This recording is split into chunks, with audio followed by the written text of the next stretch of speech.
السلام علیکم ورحمۃ اللہ وبرکاتہ۔ ان الحمد للہ نحمده ونستعینه ونستغفره ونعوذ باللہ من شرور انفسنا وسیئات اعمالنا من يهده الله فلا مضل له ومن يضلل فلا هادي له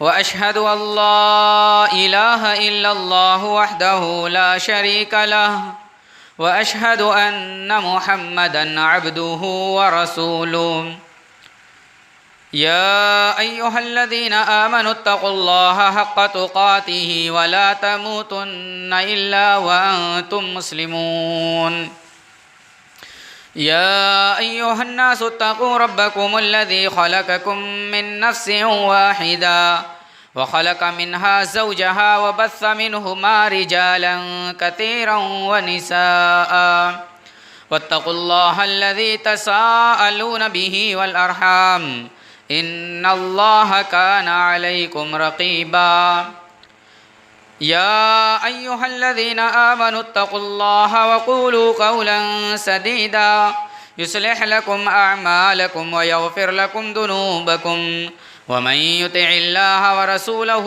فقد فاز فوزا عظيما أما بعد فإن خير الحديث كتاب الله وخير الهدي هدي محمد صلى الله عليه وسلم وشر الأمور محدثاتها وكل محدثة بدعة وكل بدعة ضلالة وكل ضلالة في النار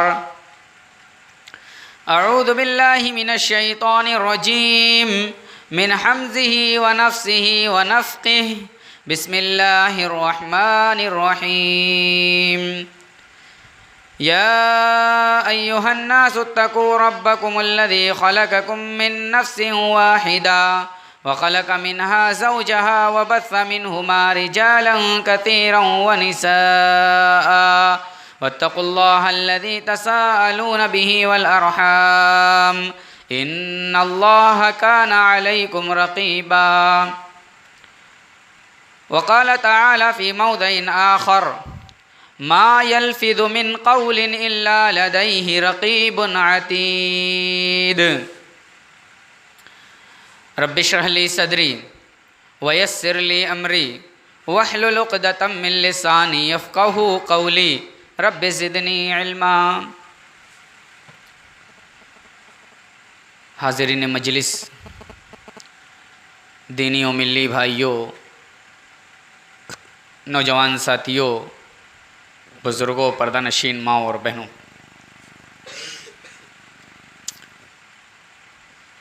اللہ رب العالمین کا بے انتہا شکر و احسان ہے کہ اس نے ہم سب کو دین اسلام جیسی دولت سے مالا مال کیا اور ہمیں اپنے رب تبارک و تعالی کی پہچان کرائی۔ ہم اپنے رب پالنہار، داتا، مشکل کشا، غوث اعظم کو جانتے نہیں تھے۔ پیارے نبی جناب محمد الرسول اللہ صلی اللہ علیہ وسلم کے ذریعے سے اللہ رب العالمین نے یہ بات واضح کرائی کہ غوث اعظم، مشکل کشا کون ہے اور کون سی ذات ہے جو سب کی مدد کرنے والی۔ بے شمار درود و سلام نازل ہو تمام انبیاء اور رسل پر، خصوصاً ہمارے آخری نبی جناب محمد الرسول اللہ صلی اللہ تعالی علیہ وسلم پر۔ اللہم صلی علی محمد وعلی آل محمد کما صلیت علی ابراہیم وعلی آل ابراہیم انک حمید مجید۔ اللہم بارک علی محمد وعلی آل محمد کما بارکت علی ابراہیم وعلی آل ابراہیم انک حمید مجید۔ حاضرین کرام، جن لوگوں کی نظروں سے آج کے اس درس کا پوسٹر گزرا، انہوں نے یہ مشاہدہ کیا ہوگا کہ اس پر موضوع لکھا ہوا تھا اللہ دیکھ رہا ہے، اللہ دیکھ رہا ہے۔ یہ کون سا موضوع ہے کہ اللہ دیکھ رہا ہے؟ ہم سب جانتے ہیں، ہم سب کو معلوم ہے کہ اللہ دیکھ رہا ہے، تو پھر اسے موضوع بنانے کی کیا ضرورت ہے؟ میرے بھائیو، ہم سب جانتے ہیں کہ اللہ دیکھ رہا ہے، لیکن پھر بھی ہم وہ کام نہیں کرتے جس سے معلوم ہو کہ ہمارے اندر اس بات کا تصور ہے کہ اللہ دیکھ رہا ہے۔ میرے بھائیو، آج ہم دیکھتے ہیں کہ ہر وی آئی پی جگہ پہ سی سی ٹی وی کیمرہ لگا ہوا ہے۔ اسکول اور کالج میں بھی حکومت کی طرف سے سی سی ٹی وی کیمرے کو ضروری اور لازمی قرار دیا گیا ہے۔ یہ کیوں؟ تاکہ لوگوں کی چوریاں پکڑی جائیں۔ کہیں لوگ غلط حرکت کر رہے ہیں تو اس غلط حرکت کو پکڑا جائے، اور اس غلط حرکت کو پکڑ کر کے اس کی نشاندہی کی جائے اور اس کو سدھارا جائے۔ مال، شاپنگ مال، اس میں کیمرہ اس لیے لگا ہوتا ہے تاکہ آنے والے اگر چوری کریں تو اس کی چوری پکڑی جائے، یا آنے والا بالکل تیاری سے آئے کہ یہاں کوئی ایسا غلط کام نہیں کرنا ہے جس سے ہمارا ریکارڈ خراب ہو اور کیمرے کی نظر میں آ جائے۔ آپ یوٹیوب پر بہت ساری کلپ ایسی دیکھ سکتے ہیں جس میں آپ دیکھیں گے کہ لوگوں کی چوریاں سی سی ٹی وی کیمرے میں ریکارڈ ہیں اور پوری دنیا دیکھ رہی ہے۔ تو دنیا میں لگائے ہوئے سی سی ٹی وی کیمرے جسے ہم اور آپ نے بنایا ہے، جسے دنیا کا ایک انسان بنایا ہے، اور وہ انسان جسے اللہ نے حکمت دی ہے اس نے بنایا ہے، اور اس کے بنائے ہوئے کیمرے سے ہم اور آپ ڈرتے ہیں تاکہ کوئی ایسی حرکت، نازیبا حرکت ریکارڈ نہ ہو جائے اور ہماری بے عزتی کا سبب بنے۔ یہ دنیا کے بنائے ہوئے کیمرے سے ہم ڈرتے ہیں۔ کیا کبھی ہم نے سوچا یہ سی سی ٹی وی کیمرہ جسے انسانوں نے بنایا ہے، اس سے ہم اور آپ ڈرتے ہیں، اور اللہ نے ہماری پیدائش سے لے کر کے ہماری وفات تک دو دو کیمرے ہمارے ساتھ لگائے ہیں؟ کبھی ہم نے غور کیا؟ دو کیمرے ایسے جس کیمرے کو بگڑنے کا کوئی سوال ہی پیدا نہیں ہوتا۔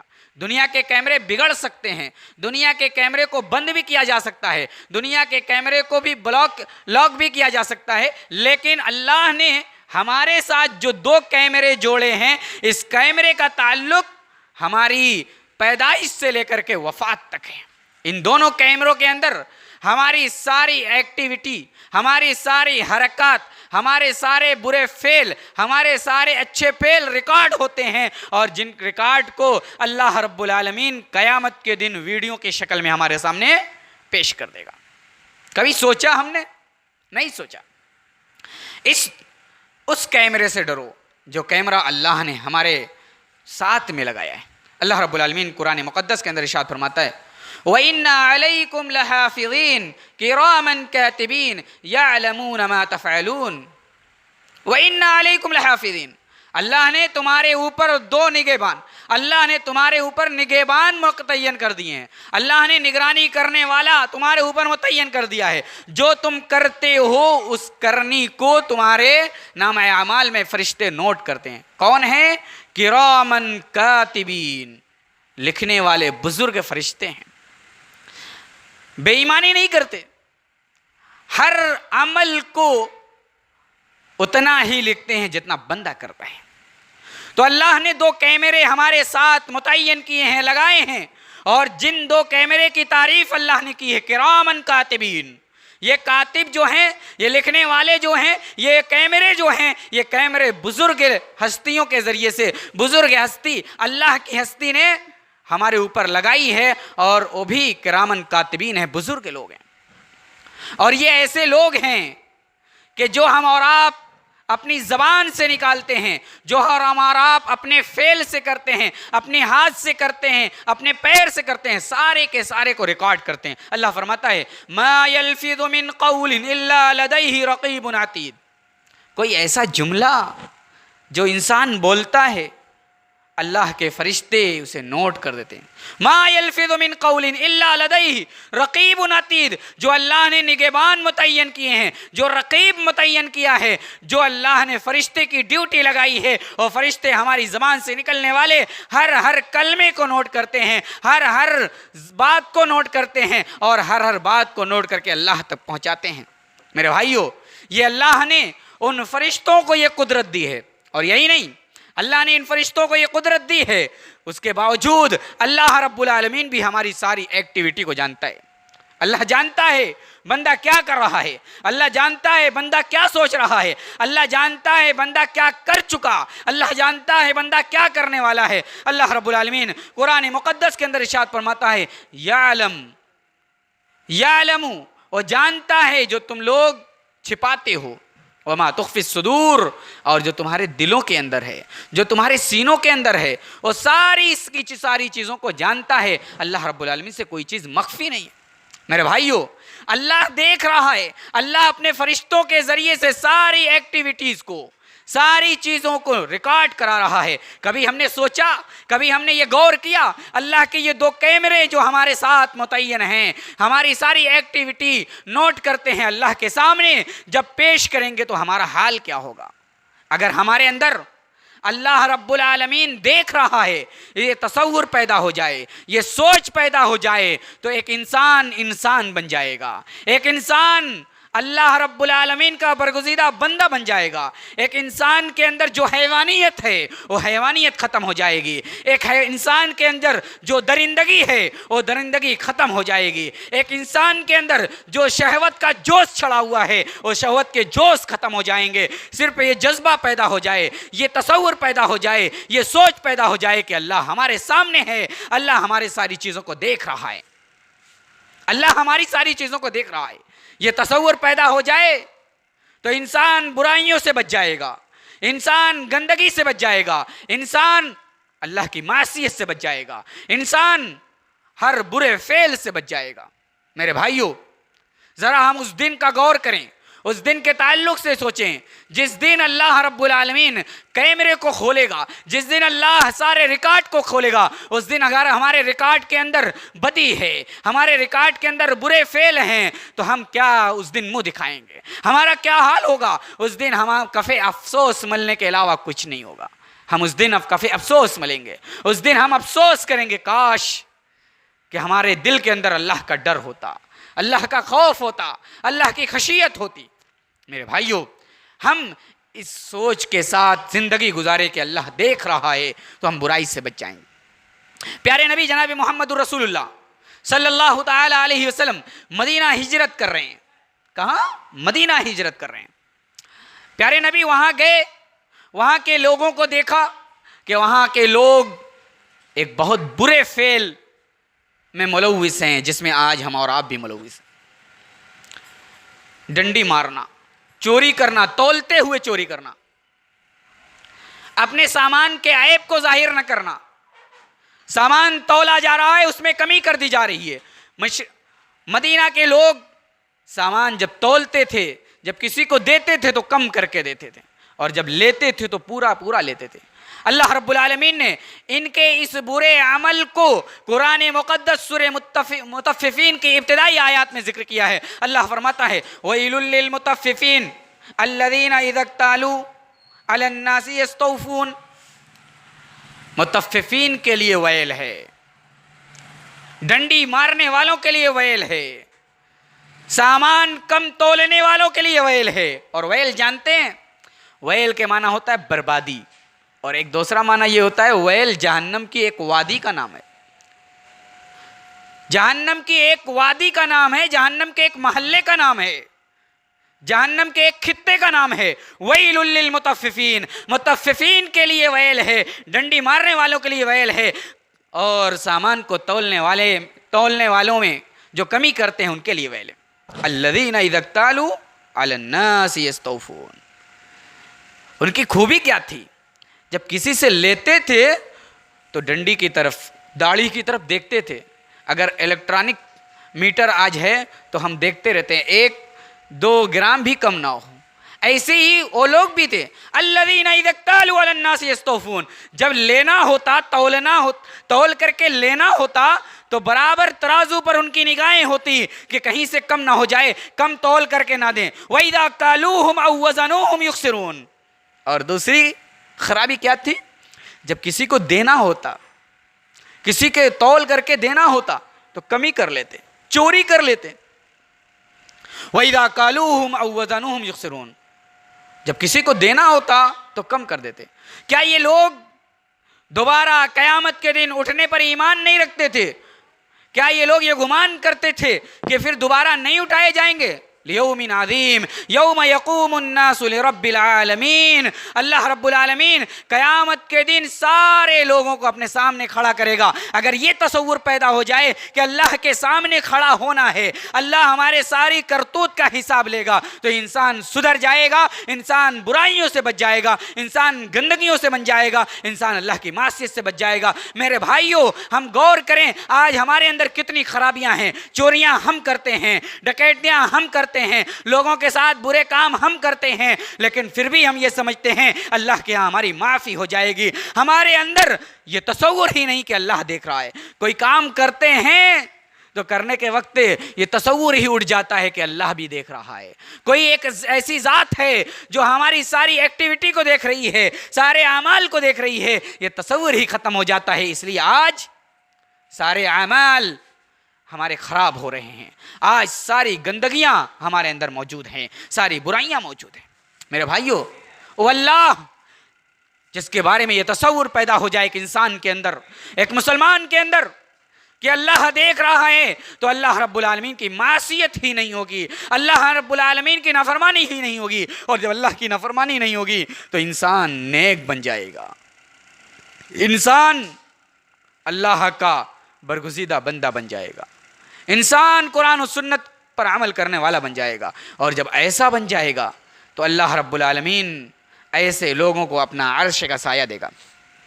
اللہ کے نبی جناب محمد رسول اللہ صلی اللہ علیہ وسلم فرماتے ہیں، بخاری کی روایت ہے، سبعۃ یظلھم اللہ فی ظلہ یوم لا ظل الا ظلہ، الامام العادل، شاب نشا فی عبادت اللہ، ورجل قلبہ معلق بالمساجد، ورجلان تحابا فی اللہ اجتمع علیہ وتفرق علیہ، ورجل دعته امرأة ذات منصب وجمال فقال انی اخاف اللہ، ورجل ذکر اللہ خالیا ففاضت عیناہ، ورجل تصدق بصدقۃ فاخفاها حتى لا تعلم شماله ما تنفق یمینہ، او کما قال علیہ الصلاۃ والتسلیم۔ پیارے نبی کہتے ہیں 7 قسم کے لوگ اللہ کے عرش کے سائے کے نیچے ہوں گے۔ کون؟ جس کے دل میں اللہ کی خشیت ہوگی، جس کو ہر کام کرتے وقت یہ خدشہ لائق ہوتا ہے کہ ایک ذات ہے جو ہماری ساری چیزوں کو دیکھ رہی ہے، ہمیں صحیح کرنا ہے، ہمیں وہی کرنا ہے جس سے وہ ذات راضی ہو جائے، جو ہر چیز کو جانتی، ہر چیز کو دیکھتی، ہر چیز پر نگاہ رکھتی ہے۔ کون سے لوگ ہیں جو اللہ کے عرش کے سائے کے نیچے ہوں گے؟ نمبر 1، الامام العادل، انصاف کرنے والے لوگ، انصاف کرنے والے لوگ، انصاف کرنے والا امام۔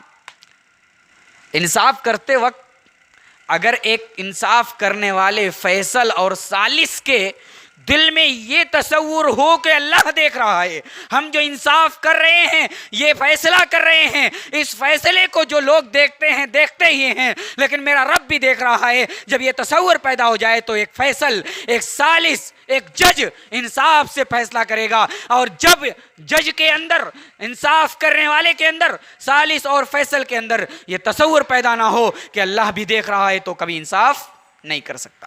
آج آپ دیکھتے ہوں گے جج کو، فیصل کو، ثالث کو جب انصاف کرنے کے لیے، فیصلہ کرنے کے لیے بیٹھتے ہیں تو فیصلہ کرنے کے لیے پہلے پلاننگ ہوتی ہے، کون سا فیصلہ کس کے حق میں ہوگا۔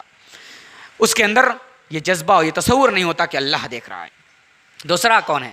شاب نشا فی عبادت اللہ، وہ نوجوان جس نے اپنی جوانی کو اللہ کی عبادت میں گزارا۔ یعنی ایک نوجوان کے اندر یہ تصور پیدا ہو جائے کہ اللہ ہماری جوانی کو دیکھ رہا ہے، تو اللہ اس کی جوانی کو جب دیکھ رہا ہے، اس کے اندر یہ تصور پیدا ہو جائے تو اپنی جوانی کو مستانی میں نہیں گزارے گا، اپنی جوانی کو رحمان کی عبادت میں گزارے گا، شیطان کی پرستش میں نہیں گزارے گا۔